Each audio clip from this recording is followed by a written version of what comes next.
Most real estate photographers, well, they don't fail. They plateau. And honestly, I don't hear enough people saying this out loud. Sure. Hey guys, you don't want to miss your shot at seeing this great house. It's a slam dunk.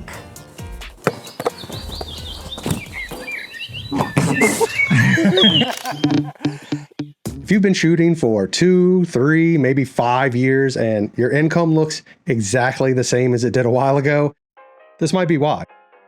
Now, the tricky part is this: plateauing doesn't really feel like failure. It almost feels like success. You're busy, you're booked, you're shooting 2, 3, sometimes 5 properties a day. You can hit 10 or even 25 properties in a week. From the outside, it looks like things are working, but your income hasn't really moved. Your stress levels have not gone down, and your free time seems to have disappeared completely. You're not working for your business, you're working on your business, and quality time to spend with friends and family seems to be evaporating by the moment. This is what I mean by a plateau. What's the deal, everyone? Welcome back to the studio. I'm Jeremy Deal, and this isn't going to be some motivational speech. I'm not here to tell you to grind harder or wake up at 4 a.m. or any of that nonsense. I want to talk about something way more boring: workflow. Because here's what I see all the time. You buy a better camera, you buy a wider lens, you learn Flash, you tweak your presets, and your photos absolutely improve. But for some reason, your income doesn't move. Why? Because skill growth is not the same as operational growth. You can become a better photographer and still operate like you did when you were charging half the price. This is where most people stall out. So let's get into these real reasons. First one, gear illusion. Or if something you've referred to as gas online. Now, we all go through it. I do every day. You upgrade the body, you upgrade the lens, you test a new flash technique like we were just talking about, you're dialing in those presets. And yes, your images are improving, but here's the uncomfortable truth. Better images do not automatically equal a better business. At a certain level in real estate photography, good enough is already good enough for the MLS.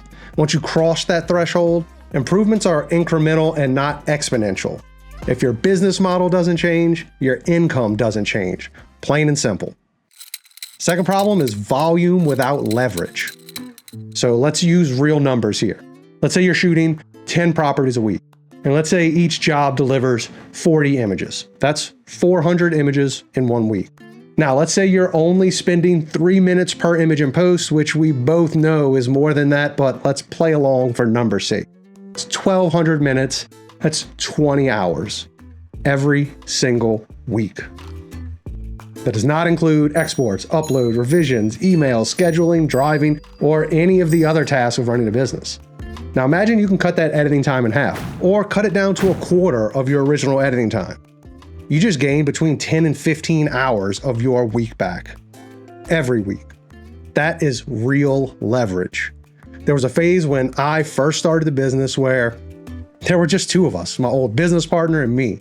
We were shooting 2, sometimes 3 properties a day. I felt successful because I was busy, but I would get home at 5 or 6, eat dinner, then sit back down at the computer for another 3 to 4 hours every night.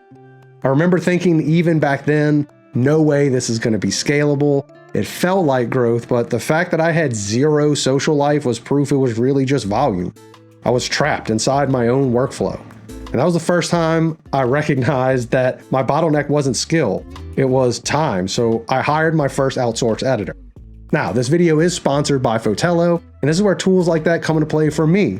Not because they magically make bad photos good, but because they remove these repetitive processing steps. Color consistency, sky swaps, bracketed merging, batch corrections, the stuff you've already mastered and just repeat over and over and over for an exorbitant amount of time. For me, reducing editing friction did not just reduce time, but reduce costs and allowed my team to consistently hit same-day turnaround again, which, as I've mentioned before, in my market is a serious advantage. But editing is only one part of this plateau. The third part is pricing inertia. Most photographers raise their prices once, maybe twice, and then stop. Why? Everyone else raises prices because they're afraid to lose clients. So instead of raising rates, they just shoot more volume, more driving, more nights at the computer. That works until it doesn't. You end up capped by time, and time is the one thing you cannot expand unless you change your system. Don't let clients dictate your pricing. Learn your numbers, know your business costs, raise your rates when it makes sense. Operating costs go up every year, and your prices should reflect that. Now, the fourth issue, positioning. If you market yourself as the affordable option, you will forever compete on speed and price. You market yourself as a real estate visual marketing firm, now you're competing on value and quality. That shift changes who calls you, and who calls you determines how much you can charge.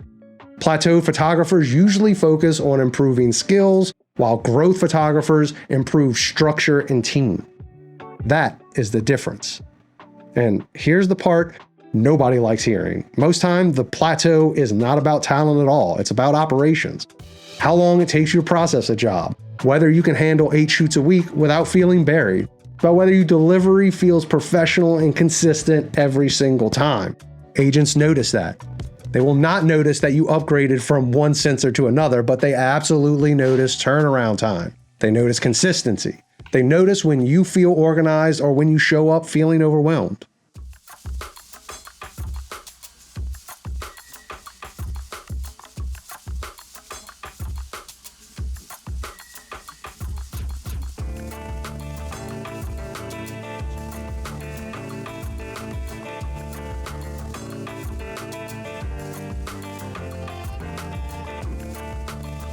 So if you feel stuck right now, I would not ask, how do I get better images? I would ask, what's my operational bottleneck? Is it editing speed, pricing, client type, time management? Once you identify that, now you have something you can actually work on resolving. And yes, for me, reducing editing friction was a big one. That's why I tested platforms like Fotello inside my own company. Not to replace fundamentals, but to support scale. Because once your fundamentals are solid, the game becomes operational. I keep saying it. If you've been in this for a couple years and you feel like you're running hard, but not really moving forward, you're probably not failing, you're plateauing. And the good news, plateaus are fixable. You just have to diagnose the right problem. All right, let me know in the comments below what you think your current bottleneck is. I'm very curious. Thanks so much for watching. I wouldn't be here without your questions and support. Check out the links in the description below for any other ways to help support the channel and see all the gear and software I use to run my real estate visuals media empire.